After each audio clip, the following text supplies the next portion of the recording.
Break के बाद आपका स्वागत है। दिल्ली में डर कायम है। एक के बाद एक हमलों ने दिल्ली की कानून व्यवस्था पर सवाल खड़े कर दिए।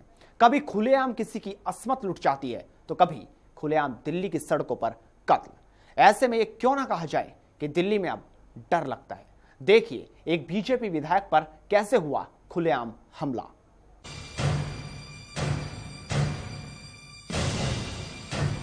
सुबह करीब 5:30 बजे का वक्त। पूर्वी दिल्ली का विवेक विहार इलाका। शाहदरा से बीजेपी विधायक जितेंद्र सिंह शंटी का घर। दरवाजे पर खड़ा एक शख्स कॉलबेल बजाता है। करीब 8-10 बार कॉलबेल बजने के बाद दरवाजा खुलता है। हेलमेट पहना एक शख्स बीजेपी विधायक जितेंद्र सिंह शंटी से कागज अटेस्टेड करने को कहता है। बीजेपी विधायक उससे दस्तावेज लेते हैं और अटेस्टेड करने के लिए अंदर घर में जाने लगते हैं।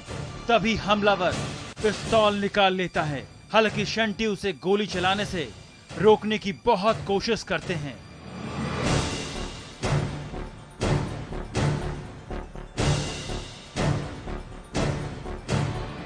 फिर भी हमलावर उन पर 3 से 4 गोलियां चला देता है। बीजेपी विधायक इस हमले में बाल बाल बच जाते हैं। इसी दौरान हमलावर मौके से फरार हो जाता है। ये पूरी वारदात सीसीटीवी कैमरे में कैद हो जाती है।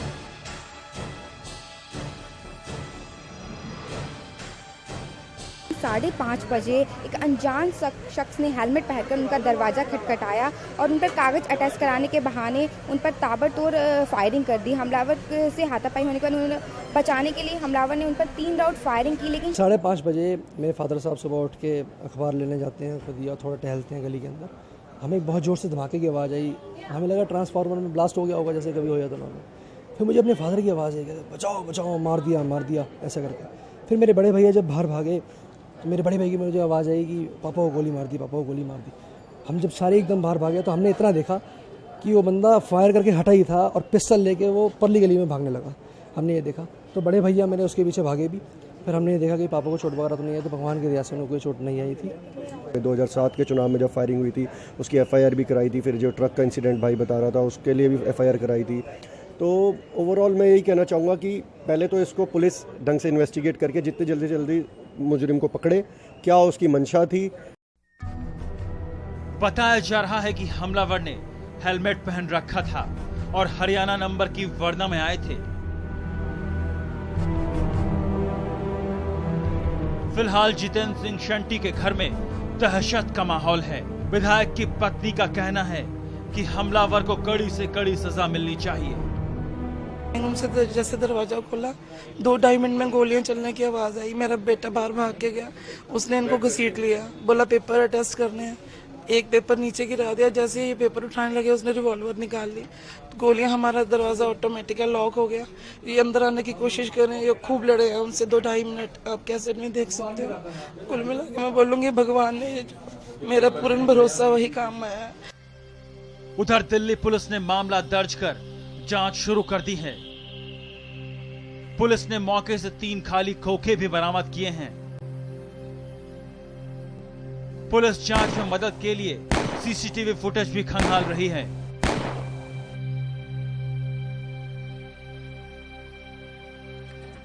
आपको बता दें कि जितेंद्र सिंह शंटी दिल्ली के शाहदरा से बीजेपी विधायक हैं।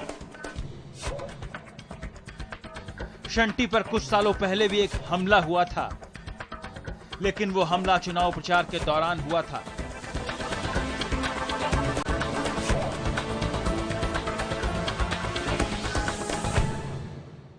फिलहाल पुलिस ये जानने की कोशिश कर रही है कि इस सारे घटनाक्रम के पीछे कौन था। कैमरामैन मनीष के साथ सिमरन संधू, वीआईपी न्यूज, दिल्ली। आतंकी संगठन अलकायदा भारत को दहलाने की साजिश रच चुका है। एक 55 मिनट के वीडियो ने यह दिखा दिया कि ओसामा बिन लादेन के बाद फिर अलकायदा भारत के खिलाफ साजिश रचने में लगा है। देखिए।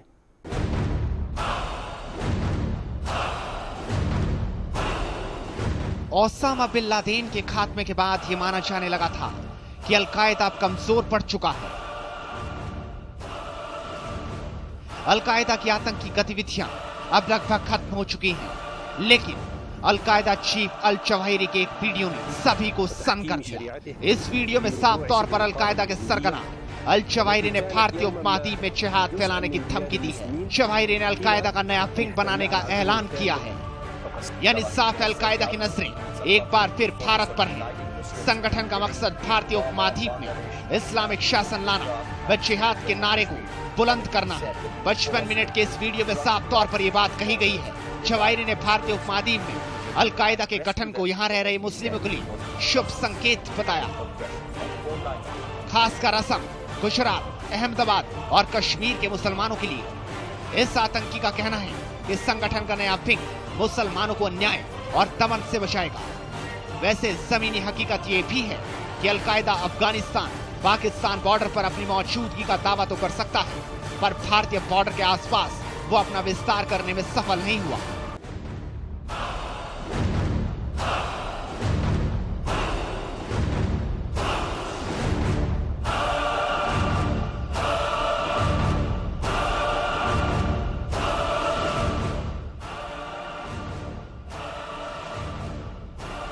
इराक और सीरिया में आईएसआईएस अलकायदा से ही अलग हुआ है, लेकिन दहशत के मामले में वो तेजी से अलकायदा की जगह ले रहा है। अपने संदेश में अलकायदा के नंबर 1 सरगना जवाहिरी ने आईएसआईएस का नाम तो नहीं लिया, लेकिन मुस्लिमों के खिलाफ जिहादी हिंसा पर ऐतराज जताया। माना जा रहा है कि अल जवाहिरी पाक अफगान सीमा पर कहीं छिपा है और भारत में आतंकवाद फैलाने की नई साजिश रच रहा है। अलकायदा के नए वीडियो के सामने आने के बाद भारतीय सुरक्षा एजेंसियों ने देश भर में अलर्ट घोषित कर दिया है। आईबी ने सभी राज्यों को हाई अलर्ट भेजा है। आईबी का मानना है कि अलकायदा ने नए वीडियो के जरिए दूसरे आतंकी संगठनों जैसे इस्लामिक स्टेट और बोको हराम को एक संदेश देने की कोशिश की है कि अलकायदा अभी पूरी तरह से खत्म नहीं हुआ है। आईबी का मानना है कि जो वीडियो सामने आया है उसे देखते हुए कोई लापरवाही करना ठीक नहीं होगा। Bureau report, VIB news. वक्त एक ब्रेक का है, तुरंत लौटते हैं।